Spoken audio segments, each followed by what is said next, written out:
종려주의를 영어로 Palm Sunday다 이렇게 말합니다. Palm Sunday. 예수님께서 십자가에 받으실 고난을 앞에 두고 예루살렘 성을 입성하실 때 많은 군중의 무리들이 종려나무 가지를 흔들면서 호산나 호산나 우리를 구원해 주옵소서라고 외치는 예루살렘 시민들의 환영을 받으며 왕으로 메시아로 예수님께서 예루살렘 성에 입성하던 날을 기념했던 날을 종려주일이라고 합니다. 교회력으로는 이 종려주일을 시작으로 이번 한 주간 동안이 고난주간 혹은 순환주간을 보내게 됩니다. 여러분, 예수님께서 예루살렘 성에 입성하실 때 많은 군중의 무리들이 종려나무 가지를 흔들며 호산나 호산나라고 외쳤던 이 호산나라고 하는 말은 히브리어의 호시아나라고 하는 말입니다. 호시아나. 히브리어 호시아나라고 헬라어로 음역을 해서 호산나 이렇게 말한 것이죠. 여러분, 히브리어의 기록에 기록된 성경에 호시아나라고 하는 말은 딱 한 번 쓰여졌습니다. 한 번 나옵니다. 시편 118편 25절입니다. 여러분 보시기 바랍니다. 같이 한번 읽을까요? 여호와여 구하옵나니 이제 구원하소서. 여호와여 우리가 구하옵나니 이제 형통하게 하소서. 아멘. 여러분, 히브리 원문에 아나 야외 호시아나 이렇게 기록되어져 있습니다. 이 호시아나라고 하는 말은 구하옵나니 이제 구원해 주옵소서라고 하는 뜻입니다. 구하옵나니 이제 구원해 주시옵소서. 근데 여러분, 구원해 주시옵소서라고 할 때 이건 반드시 죄에서만 구원하는 것을 의미하지는 않습니다. 죄에서만 구원을 말하는 것이 아니에요. 모든 상황에서의 구원을 호시아나라고 말합니다. 가난에 처한 사람은 가난에서 구원받을 때 호시아나, 구원해 주시옵소서. 또 질병 때문에 고통받는 사람은 질병으로부터 호시아나, 구원해 주시옵소서. 또 사람 관계 때문에 고통받는 사람들은 그 관계 속에서 호시아나, 구원해 주시옵소서. 이 호시아나라고 하는 것은 지금 응답해 주옵소서라고 하는 말입니다.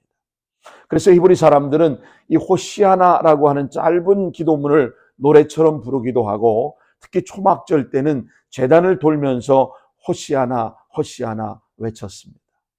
여러분, 구하옵나니 지금 구원하옵소서, 그런 뜻입니다. 신약성경에도 호시아나라고 하는 이 단어를 사용한 것이 세 군데 있습니다. 이것이 바로 신약에서는 호산나라고 그렇게 부르게 됐는데, 마태복음 21장, 마가복음 11장 1절로 14절, 요한복음 12장 12절로 19절, 이 세 군데에 나오는데 전부 다 예수님께서 예루살렘에 입성하시는 동일한 장면을 잘 묘사해주고 있습니다. 그런데 이 세 성경 중에서 가장 구체적으로 예수님의 예루살렘 성에 입성하는 것을 잘 증언해주고 있는 말씀이 오늘 우리가 읽은 바로 마태복음 21장 1절로 11절까지의 말씀입니다. 오늘 읽은 본문의 마태복음 21장 1절로 11절까지의 말씀은 이 바로 종려주일 예수님이 예루살렘 성에 입성하셨던 사건을 기록하면서 이날 예수님을 태우고 예루살렘 성에 입성했던 나귀 한 마리, 그리고 또 하나 나귀 새끼에 대한 이야기를 언급하고 있는 것을 우리가 좀 유심히 주목해 봐야 합니다. 다른 복음서에서는 나귀 새끼만을 언급하고 있습니다. 마가복음 11장 2절에는 여러분, 과거에 전쟁에 승리한 장군이나 황제가 방문하게 되면, 대국의 황제가 방문하게 되면 아주 여러분 영화에서 보는 것처럼 잘생긴 군마를 타고 예루살렘 성을 입성하는 것이 관례였습니다. 근데 메시아이신 예수님이 나귀를 타시고, 그것도 나귀 새끼를 타시고 예루살렘 성에 입성하는 모습이야말로 많은 사람들에게 아주 흥미로운 구경거리가 되었을 것입니다. 이분은 정녕 지금까지 경험했던 지도자와는 전혀 다른 리더십을 보여주었기 때문입니다. 이때 예수님이 예루살렘에 입성을 도왔던 나귀와 나귀 새끼의 입장에서 보면 여러분, 우생순, 우리 생의 최고의 순간, 영화 제목이 생각이 나는데, 바로 나귀에게는 바로 나귀 인생의 최고의 날이 아니었을까, 그렇게 생각해 봅니다. 메시아를 태우고 수많은 군중들의 환호성과 박수갈채를 받으면서 예루살렘 성을 입성할 때 비록 미물인 낙이었을지라도 여러분 얼마나 신바람이 났을까요? 어쩌면 태어나서 이 나귀가 처음 누리는 환호와 그 감격, 이날 나귀가 어떤 감정을 느낄 수 있었다면 이 나귀가 느낀 감격은 어쩌면 쓰임받음의 기쁨과 감격이 넘쳐났을 것입니다. 나 같은 말 못하는 미물인 존재도 이렇게 쓰임받을 수 있구나 하는 그런 기쁨이었을 것입니다. 여러분, 성경은 이날 예수님의 예루살렘 입성을 기록하면서 나귀에 대해서 이렇게 긴 기록을 하고 있는 것은 오늘 예수님께서 나귀를 통해서 당신의 제자들에게 쓰임받음의 기쁨을 잘 가르치고자 하셨던 예수님의 분명한 의도가 있어 보입니다. 여러분, 그렇습니다. 우리가 한 인간으로 태어나서 우리 모두는 무언가에 쓰임받는 그런 열망을 가지고 살아갑니다. 또 쓰임받는 것을 기쁨으로 여기고 또 쓰임받을 때 자신이 프라우드하고 주변의 사람들이 행복해지는 것을 볼 수가 있습니다. 여러분, 탈무드에 나오는 명언 가운데도 무디어 못 쓰는 칼보다는 차라리 닳아서 없어지는 칼이 낫다라고 하는 그런 명언처럼 쓰임받는 복된 삶을 산다고 하는 것, 이것이 얼마나 행복한 일인지 모릅니다. 여러분, 내가 누군가에게 잘 쓰임받을 수 있다면 이보다 복되고 행복한 일이 어디 있겠습니까? 오늘 종려주일 말씀을 통해서 오늘 여러분과 저도 쓰임받는 삶을 살게 되시기를 예수님의 이름으로 축원합니다. 오늘 쓰임받는 인생을 살려면, 쓰임받는 그런 기쁨을 얻으려면 우리가 어떻게 해야 합니까? 첫째는 하나님의 계획을 믿어야 합니다. 하나님의 계획을 믿어야 합니다. 여러분, 이날 쓰임받은 나귀는 성경의 구약성경 스가랴서 9장 9절 말씀에 보시면 이렇게 쓰임받도록 계획되어 있었습니다.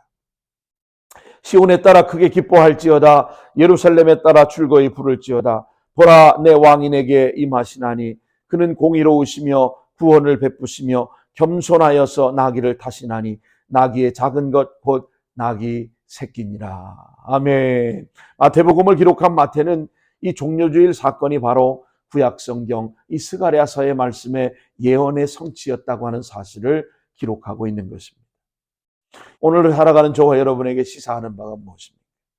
하나님의 시간은 카이로스, 의미 있는 시간이라면 크로로스, 흘러가는 시간을 말하는 것인데, 바로 카이로스 또 크로로스의 시간도 아닌 플레루의 완성의 시간, 즉 하나님의 때가 충분히 찬 플레루의 시간 안에서 나귀 새끼 한 마리도 하나님께 쓰임받을 계획이 있었다고 하는 사실입니다. 우리를 하나님의 목적대로 쓰시려고 우리를 창조하게 했다고 하는 사실입니다.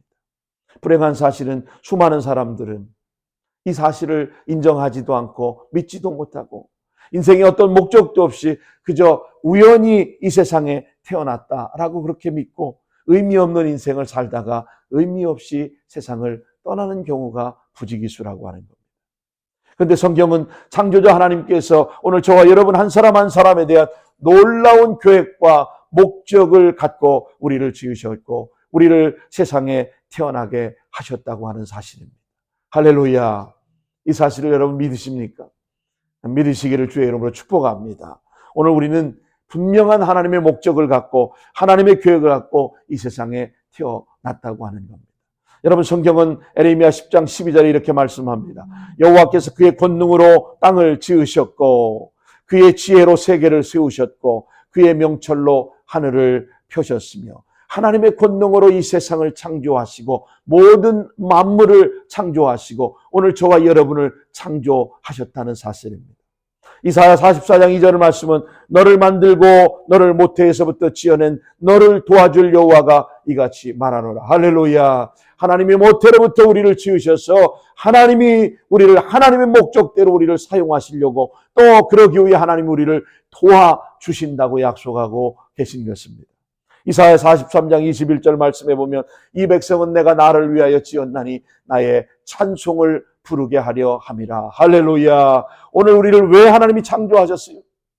오늘 하나님을 찬송하는 도구로, 하나님을 찬양하는 도구로 목적 있는 인생을 살아가도록 하나님이 우리를 부르시고 창조하셨다고 하는 사실입니다. 하나님 우리를 한 사람 한 사람에 대한 놀라운 창조의 목적과 계획을 갖고 우리를 지으셨고 우리를 이 세상 가운데 태어나게 하셨다는 사실을 믿으시고 허비하는 인생이 아니라 목적 있는 인생, 할렐루야, 의미 없이 살아가는 존재가 아니라 특별한 사명을 갖고 살아가는 하나님의 계획에 붙들림 받는 그런 인생을 살아가시기를 주님의 이름으로 축원합니다. 여러분, 두 번째로 쓰임받는 기쁨을 얻으려면 오늘 우리가 어떻게 해야 할까요? 오늘 우리가 쓰임받는 인생을 살려면 어떻게 해야 돼요? 예수 그리스도의 주권을 인정해야 합니다. 예수 그리스도의 주권을 인정해야 합니다. 여러분, 본문의 1절로 3절 말씀을 보시면 예수님께서 제자들을 맞은편 마을로 보내시면서 거기에 매여 있는 나귀와 나귀 새끼가 있을 터인데 끌고 오너라 이렇게 말씀하십니다. 그리고 덧붙이신 말씀이 만일 누가 당신에게 무슨 권리로 이 나귀를 가져가느냐 그렇게 묻거든 여러 말 하지 마라. 주가 쓰시겠다 하라. 주가 쓰시겠다 하라. 이렇게만 대답하라는 것이었습니다. 여러분, 백주대낮에 오늘 제자들을 향해서 예수님께서 나귀와 나귀 새끼가 맞은편 마을에 가면 있을 텐데 그 나귀를 끌고 오라는 거예요. 그리고 누가 왜 이것을 끌고 가느냐? 어쩌면 나귀 주인이 그렇게 물어본다면 여러 말 하지 말고 주가 쓰시겠다 하라 이렇게 말하라는 겁니다. 여러분, 여기는 우리는 두 가지 놀라운 사실을 발견하게 됩니다. 이 마태복음의 본문은 예수님께서 이 나귀들의 존재에 대해서 무엇을 알아보셨다, 어떤 정보를 보여주지 않습니다. 그럼에도 불구하고 예수님께서 이 나귀가 어디서 무엇을 하고 있었는지를 예수님은 정확하게 알고 계셨다는 사실입니다. 이 말은 예수님이 바로 이 나귀의 주인이라고 하는 사실을 선포하고 있는 것입니다. 이것을 가르쳐서 우리는 신학적으로 예수 그리스도의 주권, 로드십이다 이렇게 말합니다. 우리 라이트하우스의 5대 핵심 가치 중에 첫 번째가 로드십 아닙니까?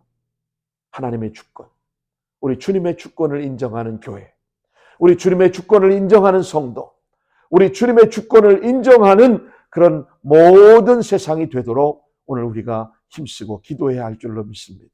하나님의 주권을 인정하는 교회가 하나님의 주권을 인정하지 않고 사람이 주권을 인정하는 그런 교회가 되면 그 교회는 망하는 것입니다. 하나님이 주인 되시고 하나님이 우리 교회의 주인이시고 하나님이 우리 가정의 주인이시고 하나님이 우리 자녀들의 주인 되어주신다고 하는 이 로드십, 하나님의 주권을 인정하는 저와 여러분 되시기를 주님의 이름으로 축원합니다. 여러분, 그분은 분명 평범한 인간이 아니라 우리의 모든 것을 아시는 전지전능하신 하나님이시며 우리의 모든 것을 주장하셔서 우리를 통해서 당신의 뜻을 이루시고자 하시는 우리 인생의 주인이시라는 사실을 여러분 믿으시기를 바랍니다. 오늘 종려주의를 통해서 우리가 배울 수 있고 쓰임받을 수 있는 그 기쁨이 무엇입니까? 예수님의 주인 되심을 우리가 인정하면 되는 것입니다. 이것이 바로 우리가 하나님 앞에 쓰임받는 시작이 되는 것입니다. 오늘 종려주의를 통해서 쓰임받음의 기쁨은 바로 하나님의 계획을 우리가 믿는 것입니다. 그리고 예수 그리스도의 주권을 우리가 인정해야 합니다. 자, 그럼 세 번째는 우리가 어떻게 하나님 앞에 쓰임받는 기쁨을 누릴 수 있을까요? 할 수 있는 최선을 주님께 드려야 합니다. 할 수 있는 최선을 우리 주님께 드려야 합니다. 여러분, 중요한 것은 이것입니다. 예수님께서 아무리 우리 인생의 주인이시라 해도 예수님께서 또 아무리 예수님의 그 주권을 우리가 인정한다 할지라도 우리 인생을 주께 차원하여 드리지 않는다면 그분은 우리를 쓰실 수가 없다고 하는 사실입니다. 여러분, 예수님을 믿고 하나님의 계획을 알고 또 하나님의 주권을 우리가 다 인정한다 할지라도 나를 하나님 앞에 거룩한 제물로 드리지 못하고 나를 하나님 앞에 드리지 못한다면 주님 우리를 절대로 사용하실 수 없어요. 주님은 억지로 우리를 끌어다가 쓰시는 분이 아니다 그 말입니다. 내가 주님의 주권을 인정하고 그분을 믿고 그분을 신뢰하고 그분에게 나의 전생애를 드릴 때 주님이 나를 사용하시고 나를 써주시는 줄로 믿으시기 바랍니다. 신약성경의 사복음서에 다 기록되어 있는 동일한 그 기적이 한 가지가 딱 있는데 여러분 그게 뭔지 아십니까? 마태복음 14장, 마가복음 6장, 누가복음 9장, 요한복음 6장 이렇게 사복음서에 다 기록되어 있는 한 가지의 놀라운 기적이 있습니다. 그게 뭔지 아십니까? 바로 오병이어의 기적입니다. 오병이어의 기적. 여러분, 이 오병이어의 기적에도 보시면 어린아이가 바친 물고기 2마리와 보리떡 5개를 자원하여 주님께 드렸을 때에 예수님께 바쳐진 그 오병이어를 주님은 하늘을 높이 들고 축사하시고 떼어서 제자들에게 나눠주셨을 때에 놀라운 현장의 기적의 역사가 나타나게 된 것입니다.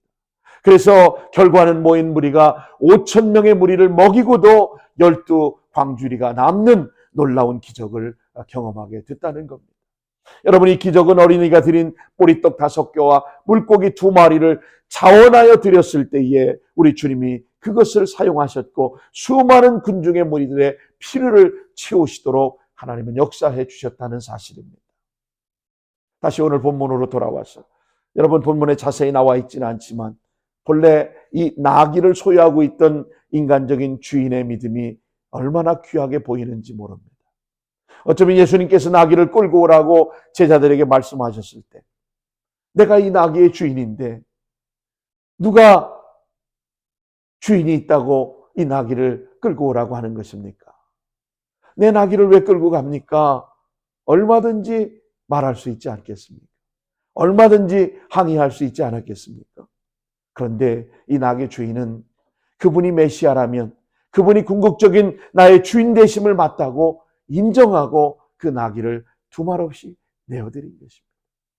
결과적으로 자기가 드린 나귀가 메시아를 태우고 예루살렘 성에 입성할 때에 나귀 주인이 얼마나 드림의 보람, 헌신의 보람을 느꼈을까요? 오늘 저와 여러분이 오늘 우리의 가진 것을 자원하여 주님 앞에 기쁨으로 내어드리는 순간 주님이 그 적은 것을 가지고 뭘 할 수 있겠습니까? 라고 말했던 제자들과는 다르게 그 적은 것을 가지고 하늘 높이 올려 하나님 앞에 축사하시고 떼어줄 때에 놀라운 기적의 역사는 오늘 이 순간에도 오늘 우리 가운데 나타나게 될 줄로 믿으시기 바랍니다. 여러분, 우리가 하나님 앞에 드리는 것이나 누군가를 돕는 우리가 구제하거나 선교할 때 우리가 꼭 잊지 말고 기억해야 될 한 가지 사실이 있습니다. 그것은 우리가 누군가를 도와준다고 생각하면 안 됩니다. 우리의 가진 것으로 누군가를 도와준다는 이런 개념은 아예 여러분 생각 속에 지워버리시기 바랍니다. 그런 태도는 교만한 태도입니다. 내가 많이 가졌기 때문에 나보다 어려운 이웃을 또 선교지를 돕는다. 여러분 착각입니다. 그렇게 생각하면 안 됩니다. 우리가 냉정하게 생각해 보면 오늘 저와 여러분이 가지고 있는 것이 내 것이 단 하나라도 있습니까?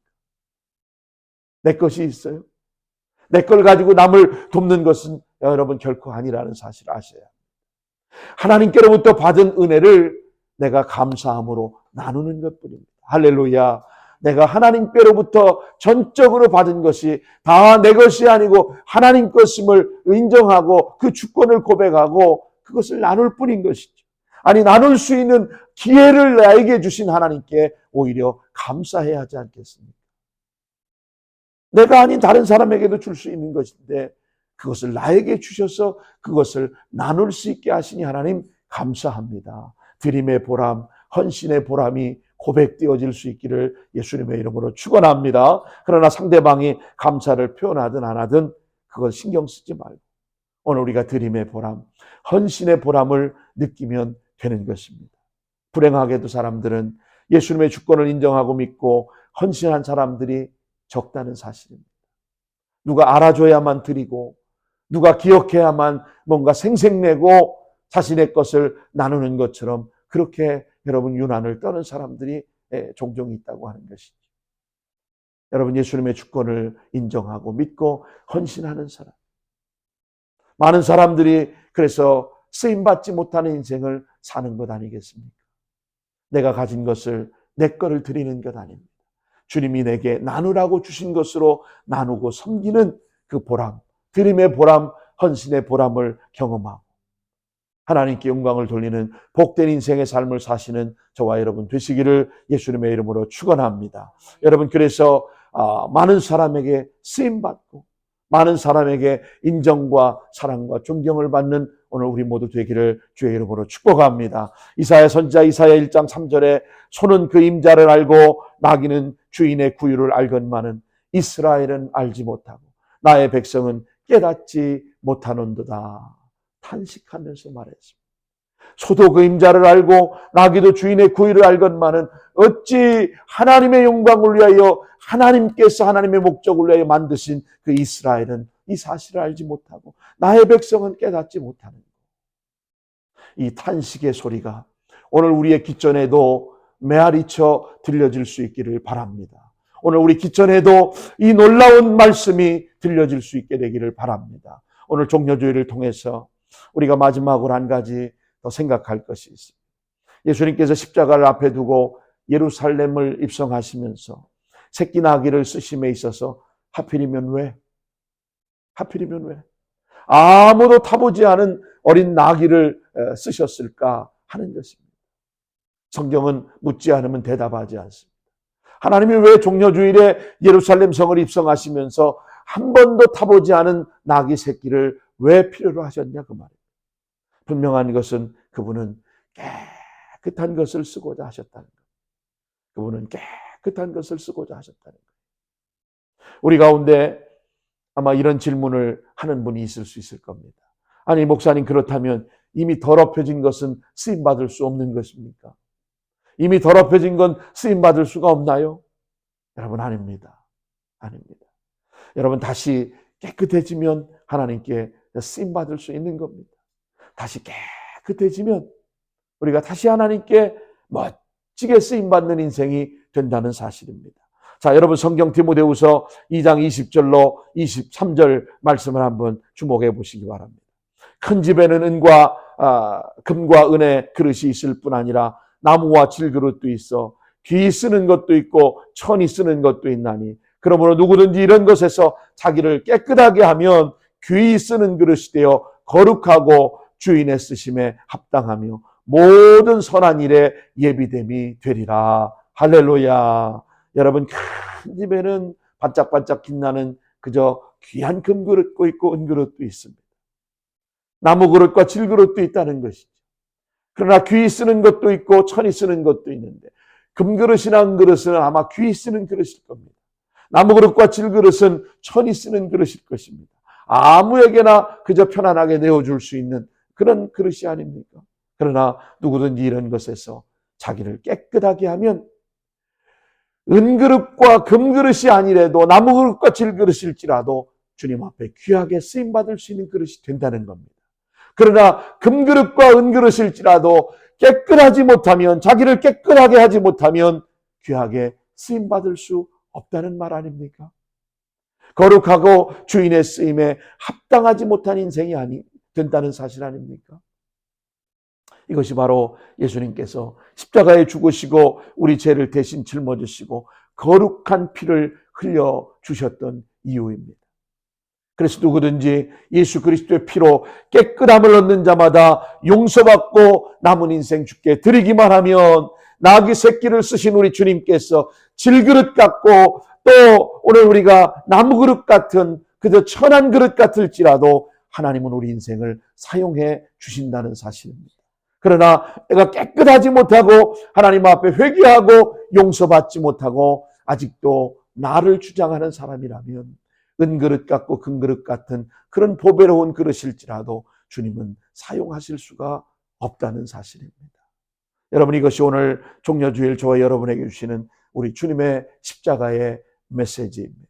바라기는 오늘 내가 예수 믿어 구원 얻고 하나님의 자녀가 되었다면 과거에 추하고 더럽고 때 묻었던 그런 나의 인생의 모든 죄를 철저하게 회개하고 십자가의 그 보혈의 피로 깨끗하게 용서받고 이제 남은 인생 날마다 내 자신을 깨끗한 그릇이 되어서 모든 선한 일에 예비되어 주님이 쓰시기에 합당하고 깨끗한 그릇 되어서 하나님 앞에 쓰임받는 기쁨이 충만한 그런 복된 인생을 살아가시는 오늘 저와 여러분 모두가 될 수 있기를 오늘 예수님의 이름으로 축원합니다.